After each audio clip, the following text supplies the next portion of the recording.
دیکھیے آخر میں حکم ہے، انیس اعظمی صاحب کا حکم ہے، اور یہ بڑی پرانی میری نظم ہے، لیکن یہ انشاءاللہ کبھی پرانی نہیں ہوگی، جس طرح اردو زبان کبھی پرانی نہیں ہوئی، بلکہ جتنی پرانی ہوتی جاتی ہے اتنی ہی تازہ ہوتی جاتی ہے۔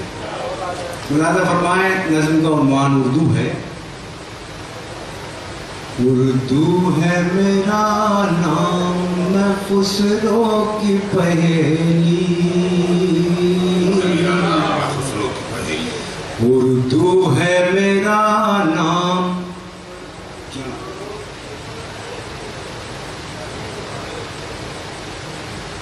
اس میں لکھا ہے کہ یہ نظم سنا کے شرافت سے چلے جانا۔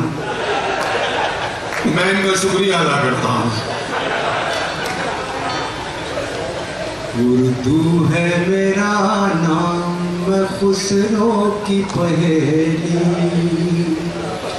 میں میر کی ہمراز ہوں، غالب کی سہیلی۔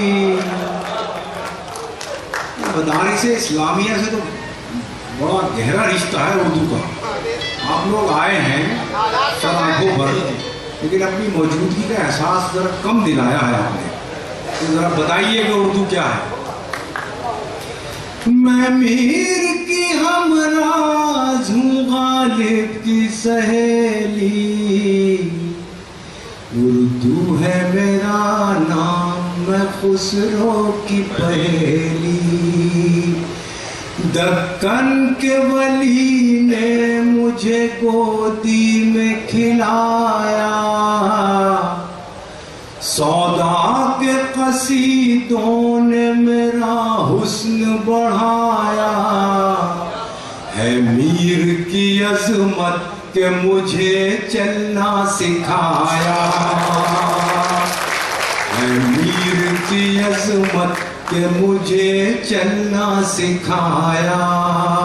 میں داغ کے آنگن میں کھلی بن کے چمیلی، اردو ہے میرا نام، میں خسرو کی پہیلی۔ غالب نے بلندی کا سفر مجھ کو سکھایا، حالی نے مروت کا سبق یاد دلایا، اقبال نے آئینہ حق مجھ کو دکھایا، اقبال نے آئینہ حق مجھ کو دکھایا، مومن نے سجائی میرے خوابوں کی حویلی، اردو ہے میرا نام، میں خسرو کی پہیلی۔ بند خاص طور سے ملاحظہ فرمائیں، زہر صاحب آپ بھی بڑے خاموش بیٹھے ہیں۔